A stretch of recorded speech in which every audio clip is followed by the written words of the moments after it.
ज्योतिष शास्त्र के एक ग्रंथ समुद्र शास्त्र में शरीर के अंगों के फड़कने के बारे में विस्तार से बताया गया है। यहाँ तक कि तुलसीदास जी ने भी रामचरितमानस में कई बार अंगों के फड़कने के बारे में उल्लेख किया है। समुद्र शास्त्र के अनुसार व्यक्ति का शरीर इतना संवेदनशील होता है और उसके पास ऐसी शक्तियाँ होती हैं कि वह आने वाली घटनाओं के बारे में पहले से ही भांप लेता है। अंगों का फड़कना भविष्य में होने वाली घटनाओं के बारे में संकेत देता है। यह संकेत शुभ और अशुभ दोनों प्रकार के हो सकते हैं। कुछ अंगों का फड़कना सौभाग्य सूचक माना गया है और यह धन लाभ के संकेत देता है। हालांकि महिला और पुरुषों के अंगों का फड़कने का अर्थ अलग अलग होता है। तो आइए जानते हैं कि कौन से अंग के फड़कने से क्या होता है। नमस्कार और स्वागत है आप सभी का हमारे चैनल दैविक गुरु पर। समुद्र शास्त्र के अनुसार अगर व्यक्ति का दाहिना कान फड़क रहा है तो इसका मतलब है कि कोई शुभ समाचार मिलने वाला है और भविष्य में अच्छा पद भी प्राप्त हो सकता है।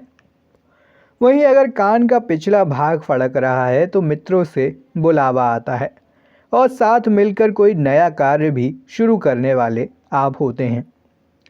वहीं अगर व्यक्ति के दोनों गाल फड़क रहे हैं तो इसका अर्थ है कि भविष्य में आपको धन लाभ होने की संभावना है। अगर व्यक्ति का बायां हाथ वाला कंधा फड़कता है तो इसका मतलब है कि आपको सम्मान मिलने वाला है और अटके हुए धन की प्राप्ति होगी।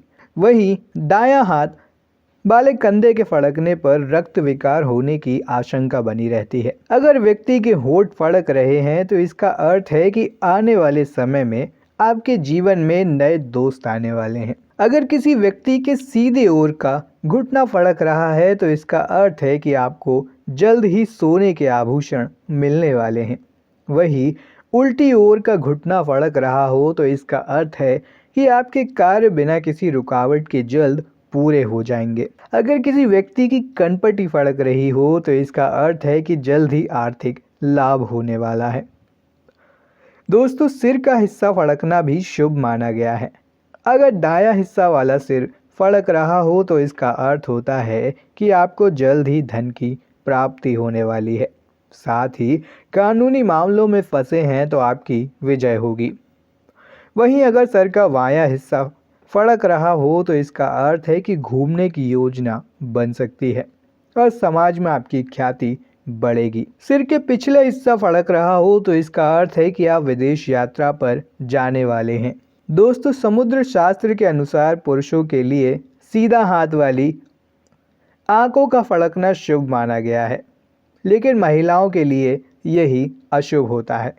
महिलाओं के लिए बायां हिस्से वाली आंख फड़कना शुभ होता है। वहीं महिला और पुरुष के लिए दोनों आंखों का एक साथ फड़कना भी शुभ ही माना गया है। अगर किसी व्यक्ति की हथेली में फड़फड़ाहट हो रही हो तो यह शुभ होता है। इसका अर्थ है कि शुभ संपदा प्राप्त होने वाली है। अगर हथेली फड़कती है तो आप जल्द ही किसी बड़ी समस्या में घिरने वाले हैं और अगर उंगलियां फड़कती हैं तो यह इशारा करता है कि किसी पुराने दोस्त से आपकी मुलाकात होने वाली है। अगर आपकी दाईं कोहनी फड़कती है तो यह इस बात की ओर इशारा करता है कि भविष्य में आपकी किसी से बहुत बड़ी लड़ाई होने वाली है।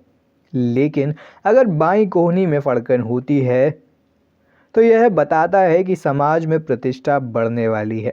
दाईं जांघ फड़कने का अर्थ होता है आपको शर्मिंदगी का सामना करना पड़ेगा और बाईं जांघ के फड़कने का अर्थ होता है आपके मधुर संबंधों से धन लाभ होगा। दाहिने पैर के तलवे के फड़कने का संबंध सामाजिक प्रतिष्ठा में हानि होगी और बाएं पैर के फड़कने का अर्थ निकट भविष्य में यात्रा के योग को दर्शाता है। वहीं अगर हम बात करें बाहों के बीच में हलचल होने की तो इसका अर्थ होता है कि भविष्य में आपके जीवन में सुख और खुशहाली आने वाली है। गले का फड़कना भी एक अच्छा संकेत होता है क्योंकि यह आपके लिए खुशहाली, सम्मान और आराम लाने वाला है। लेकिन अगर किसी व्यक्ति की कमर का सीधा हिस्सा फड़कता है तो यह इस बात का संकेत है बड़े धन लाभ की संभावनाएं हैं। दोस्तों, अगर आपकी आंख फड़क रही है तो आप इसे रोकने का प्रयास भी कर सकते हैं। इसके लिए आप अपनी आंखों को जोर जोर से झपकाएं, पलकों की मालिश करें। 30 सेकंड तक लगातार आंखें झपकाते रहें। कुछ देर तक आंखों को आधा बंद करके आराम करके बैठ जाएं और किसी गरीब बच्चे को कुछ खाने के लिए दें तथा ठंडे पानी से मुंह धोएं। तो दोस्तों, इस तरह से आप अपनी आंख के फड़कने को रोक सकते हैं। वीडियो आपको कैसा लगा हमें कमेंट सेक्शन में कमेंट करके ज़रूर बताएं। अगर वीडियो पसंद आया हो तो वीडियो को लाइक और शेयर करना बिल्कुल भी ना भूलें। अगर आपने हमारे चैनल को सब्सक्राइब नहीं किया है तो चैनल को सब्सक्राइब करें, जिससे कि आगे भी आपसे हमारी ऐसी ही आने वाली वीडियो मिलती रहें और आप जुड़े रहें हमारे चैनल दैविक गुरु के साथ। तब तक के लिए धन्यवाद।